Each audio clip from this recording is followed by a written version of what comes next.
Ederki, bueno, orduan Iban Igartua eta Ekai Santazilia deitzen ditut. Bere komunikazioa aurkeztu izan dain, bai, badago hemen nahiko esertoki. Manejatzeko zergatik ez zaitezte pasatu zuet biokonutz eta bestaldera, bai. Eskubira.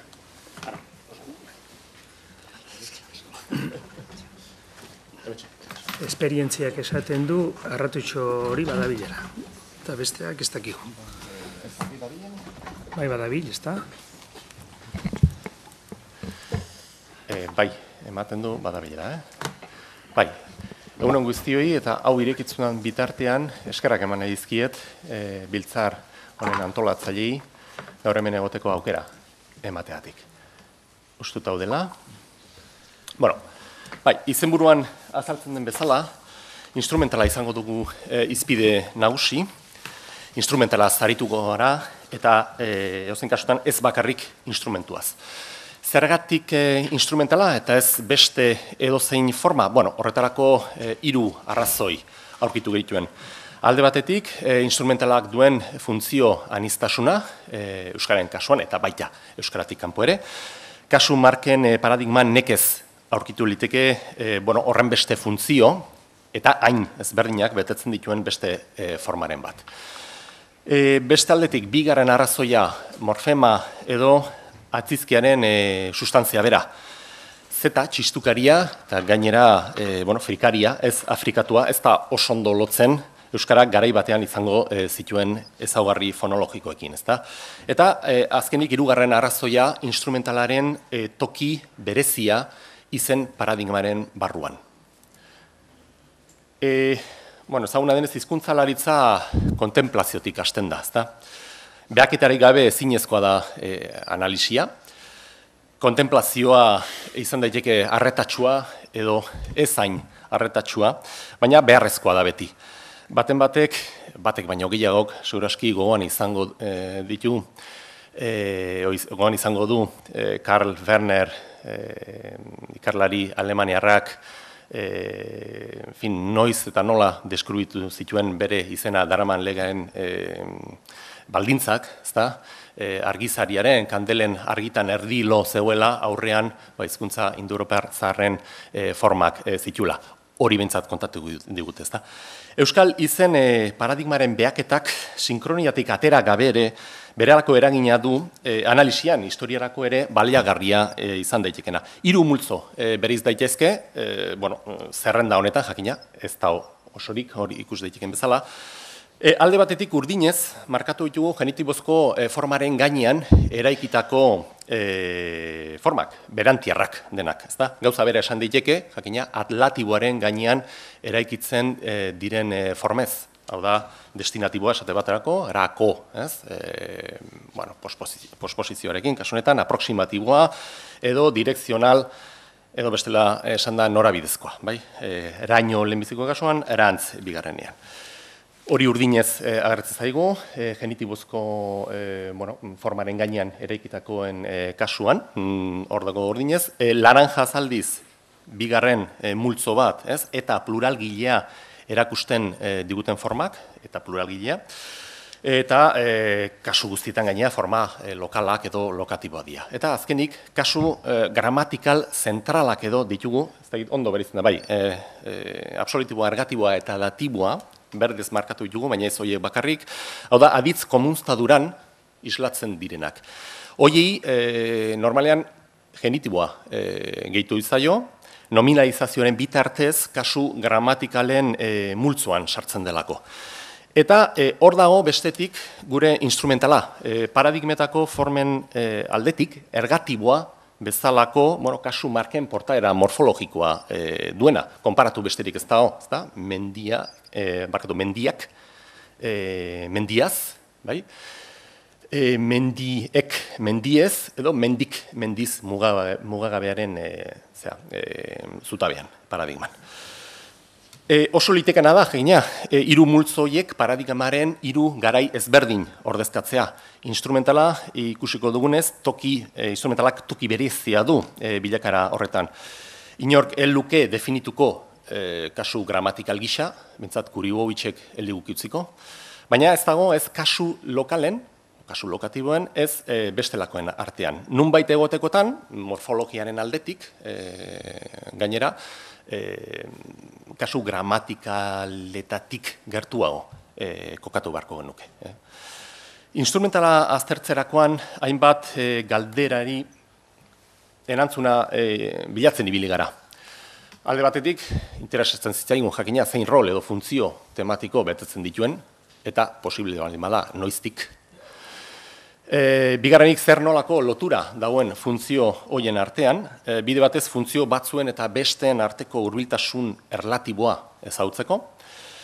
Hirugarrenik nolako izan daitekeen funtzio aniztasun horren irakurketa diakronikoa tipologiaren argitan, hau da, zer nolako laguntza eman diezaguken tipologiak, instrumentalaren historiaz argi pixka bat izateko, eta azkenik nondik datorren instrumentalaren marka edo bestela esan da zein den morfema horren etorkia, zein izan zen haren hasierako funtzioa eta nolako oinarriak dituen egin dezakegun berrereketa morfologikoak.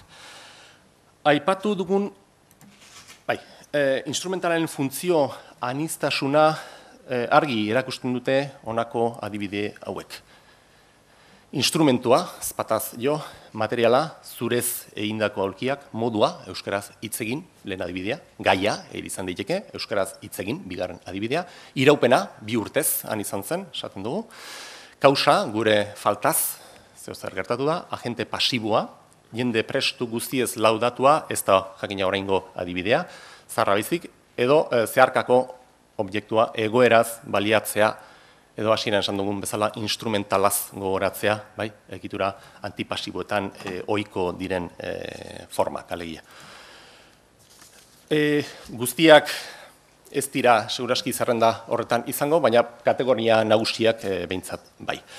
Balio edo funtzio ezberdinen arteko loturak ulertzeko guztiz lagungarriak dira, kasu honetan mapa semantikoak, 80. hamarkadan ezarri zen kontzeptua, Lloyd Andersonen lanetan, baina metodologia honek batez ere azken hamarkadan izan du garapena.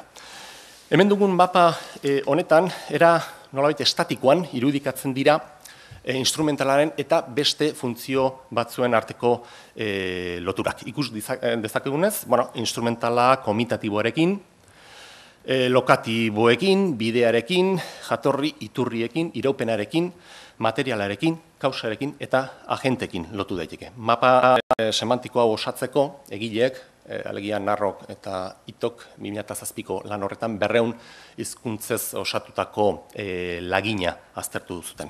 Marra mota ezberdinek dependentzia mailak adierazten dituzte, ez da gauza bera, esate baterako instrumentalaren eta iraupenen arteko lotura edo, ez dakit, source, iturri jatorria eta instrumentalaren artean dagoena.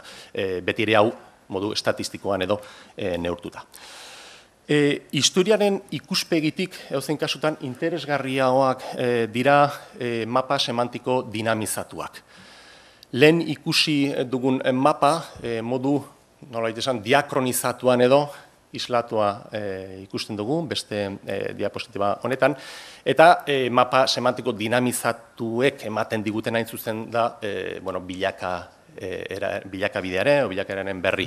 Hau da, zer nolako norabidea izan daiteken posible, hizkuntzen bilakaeran. Gure kasuan, instrumentalaren mapa semantiko dinamizatua jatorri posibletzat hartzen ditu kokapena, location, bidea, route, komitatiboa, eta iturria, source bezalako funtzioak. Instrumentalak bere aldetik beste funtzio batzuk ere arditzake, iraupena, materiala, kausa, agente pasiboa eta agente ergatiboa batez ere. Azken hirurentzako kausa, agente pasiboa eta agente ergatiboa aspalditxo duela 15 urte beste izendapen bat ere sortu zen, effector eragile, izenekoa makro-rol bezala, hain zuzen, fanfalin, eta, bueno, ahoskatzera ez noan beste kide horren lanean, ez da, 97koan. Bueno, ikusi dunez, bueno, funtzio horietako asko ditu euskerak, eta agian gehiago izan ditu historian zehar. Mapa semantikoekin batera, esan nahien gramatikalizazioak ere erakusten digu norabidea nolakoa izan ziteken. Eskema honetan, esan nahia lokaletatik abiatzen gara, eta horietatik eratortzen dira bestelakoak, fase ezberdinan, esate baterako, komitatiboa eta instrumentala. Hoiek bere aldetik, bueno, kausa eta modu esan nahien oinarrian leudeke, haure interesgarria da, euskararen ikuspuntutik, eta baita aipagarria Heineren eta besten eskeman agentea instrumentala baino atzerao dauela ikustea, gramatikalizatze prozesuan, mapa semantiko dinamizatuan, goratuko zaretenez, kontrako aldeantzizko egoera islatu den bitartean. Norabide bakarra nagusia den arren, kasu hauetan gehienetan behintzat, bueno, zenbaitetan bi norabide aurki ditzakegu. Bueno, oin arteko guztia kontuan izan da, pentsatu genuen euskararen instrumentalen balioak eta etimologia nahiko ondo azaldu zitezkela. Kasu markanen etorkia esplikatzeko orduan, gutxienez 3 alderdi nagusi aztertu behar genituen, alde batetik testuen lekutasuna, lekukotasunek ematen diguten informazioa, beste aldetik funtzionarteko lotura diakronikoak, hain zuzen ere, testuek ematen ez digutenerako, eta hemen dago tipologiaren papera berezeki, eta, bueno, azkenik, baina ez atzenik, berreiketa morfologikoaren arauak, oinarri fonologikoa, eta jakina, bueno, lehen esan den bezala, lege morfologikoak. Hauzia, beraz, horrela planteatu genuen, eta orain, ekaitzen eskutik torriko zaigu hauziari eman diogun irtenbidea. Bueno, orduan, gure lan esan bezala, euskara, mapa honi, diagrama honi nola doitzen zaion behiratzea da, eta batez ere denbora faltagatik, hirukote horri behiratuko diogu, lekua, komitatiboa eta instrumentua, eta bigarren maila baten agentibitateari, bai? Beraz, lehenbizik urratsa komitatibotik instrumentalera doan horretan, ikusten baldin badugu, autore mordo batek ordu zuela hogarren puntua jandautean. Autore mordo batek esaten dute bide bakarra komitatibotik instrumentalerakoa dela, bai? Animatutik ez animatura. Komitatibo animatua da, instrumentala ez animatua. Eta hori dela bilakabide posible bakarra. Beraz, animazitate parametro baten arabera antolatzen dute hori, bai? Euskararen datuak begiratuta ikusten dugu konpainiarako kin eta gaz morfemak ditugula, eta instrumentalarako zeta, sinkronikoki, bai? Bigarren diagrama begiratzen baldin badugu, ematen du euskarak kontrako bidea egin duela, ezta? Ez zuzen ere, instrumentutik komitatibora. Nabaria da, mendebaldeko gaz hori instrumentalaren gainean eraikia dagoela, eta kin hori forma berriagoa da instrumentalarena baino, bai? Orduan, ematen du, edapen posible bakar horren, komitatibotik instrumenturako edapen horren kontra doala euskera, bai? Baina tipologia begiratuta oso adibide franko daude euskararekin bat datozenak, bai, hizkuntza eslaviarretan, sanskritoan, australiako hainbat hizkuntzetan, eta ohikoa da komitatiboa instrumentalaren gainean eraikitzea, hizkuntza horietan. Eta zuzen ere adibide horiek ematen dituzte, konpainiatik instrumenturako bidearen defendatzaileek, bai? Eta beren esplikazioa da, komitatibo hori instrumental bilakatzen denean, bueno, hain zuzen ere, komitatiboak bere funtzioa galdu eta hiperkarakterizatu behar dela. Bai? Hori ikusita, guk euskarako proposamen bat egin dugu 3 fasetan, hor duzu 5 puntuan. Lehenengo fasean, gari sinkretiko bat edo izango genuke euskara bat uzarrean edo kokatuko genukena, non Z marka horrek komitatibo eta instrumentala adierazten dituen. Edo nahi bada, Luragik proposatzen duen bezala, Z hori lehenbizi komitatiboa zen, eta gero komitatibo instrumental funtzioak hartuko zituen, gero instrumental bakarrik izateko, bai? Animazitate eskala horri segika, komitatibotik instrumentalera, bai? Horren abantaila da, ez dugula kontrako bidea proposatu behar instrumentutik, hain zuzen ere, komitatibora, bai? Eta horretarako, evidentzia batzuk aurkitu ditugu testuetan, hor dituzue bigarren adibide multzoan. Bai? Nora hain hitzaz joanen gara, Gero hor dugu Lazarragaren adibide bat, pixkat udazkoa dena, ezpaitakigu kurelez hori, kurele gaz izan daitekeen, baina, fijatzen baldin bagara, denak dira komitatiboak eta animatuak, bai? Gehienetan izen ordainekin agertzen dira, eta jakin badakigu izen ordainek konserbatzaile izateko joera dutela, bai? Beraz, bi aukera, Z hori komitatibo instrumentala izatea, edo Z hori komitatibo instrumentalera pasatzea, bai? Bien aldeko argudioak daude. Egia esan, adibide hauek arazo tipologiko bat dakarkigute, eta hor bildu dugu biko adibideen azpitik. Zuzen ere, hizkuntza ergatiboek, Stoltzek eta bestek esaten digutenez, ez dute sekula instrumental eta komitatiboren arteko sinkretismoa onartzen. Iaia inoiz, oso kasu bakanetan, bai?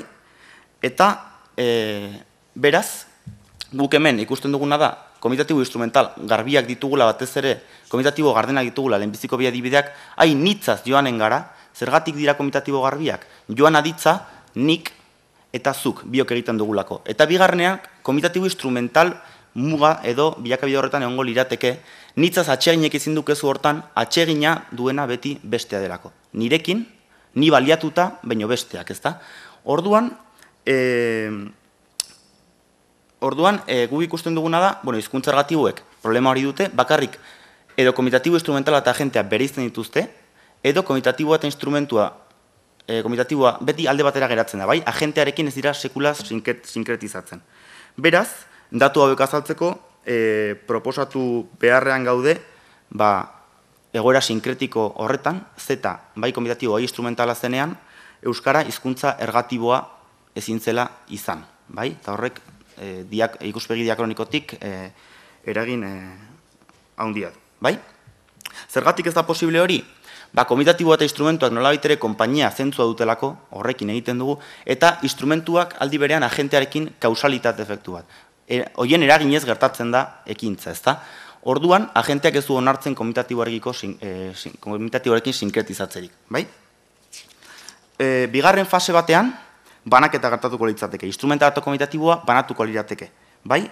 Eta hor, Carlosek esan duen aritik justifikazio bat bilatu behar diogu banaketa horri, eta gure ustez ergatiboaren beraren sorrera izan daiteke komitatibo eta instrumental banaketa hori eraingo lukeena, bai? Ez baitu onartzen horrelako sinkretismorik. Hori bai, Euskara Batuzarren ondoren gertatuko litzateke banaketa hori, edo horren azken fasean, bi teknika erabili direlako banaketa horretan. Alde batetik mendebaldean hiperkarakterizazio bat erabili da, gehi zeta, instrumentalari morfema ere gehitzea, bide batez ergatibo markaren sorreran ere badagoena, eta ekialdean forma berri bat, ki. Hirugarren fase horretan, jadenik edauda semantiko funtzionala ditugun horretan, instrumentaletik edatuko lirateke gainontzeko erabilera guztiak. Lehenbiziko adibide multzoan zetik irako horretan, bakarrik instrumentaletik, ez komitatibotik. Zergatik, hor duzu diagrama pantailan, gainontzeko lekukoturik dauden beste adibide guztiak, bakarrik instrumentutik deribatzen direlako diagrama honetan. Bai? Halere, hauen guztien kronologia esplikatu beharko litzateke, datozen ikerketetan. Bai?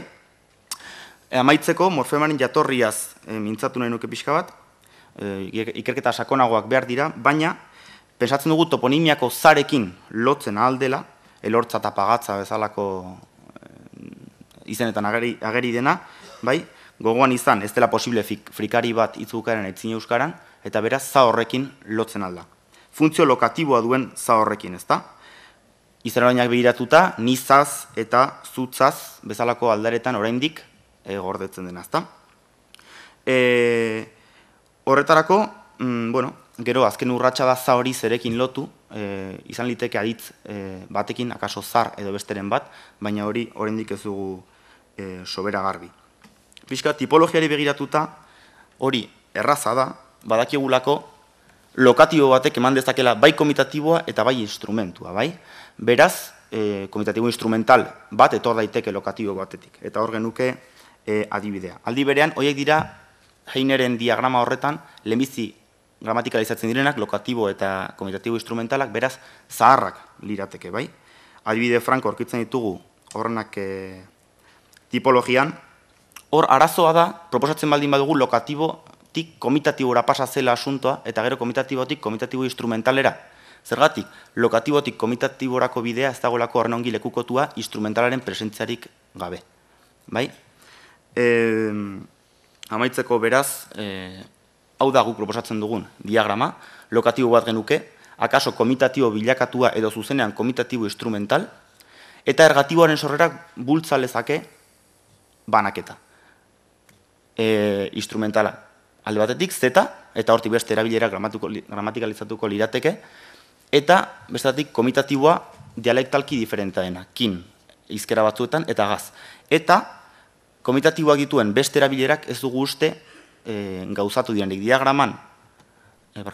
Diagraman agertzen diren beste erabilera hauek ez dugu uste komitatibotik gertatu direnik. Aldiz, instrumentalekoak, bai, horren nahi bideak ditugu lehenbiziko testuetatik.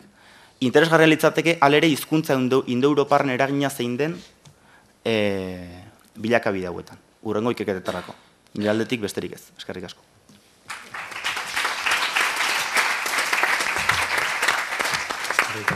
Eskerrik asko denborari lotzeagatik. Bueno, hau hori oso interesgarri izan da.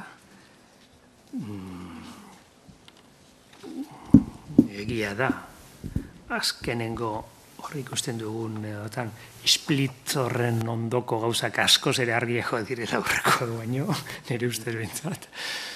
Baina aurrekoak oso urrutiko kontua direlako batez ere. Bueno, hemen, zue duzute hitza, galderarik egin ebalin bauzute edo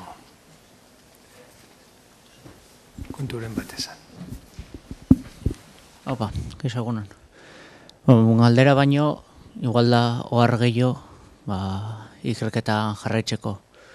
Ze badago hor landutxiren iztegian, badaude hor gaz batzuk, zuazok, bere garaian uste duena da galtzen dela bi bokal artean dagolako. Eta ez da posible izatea komitatibo instrumental zahar horren egoeraren arkeismo bat edo?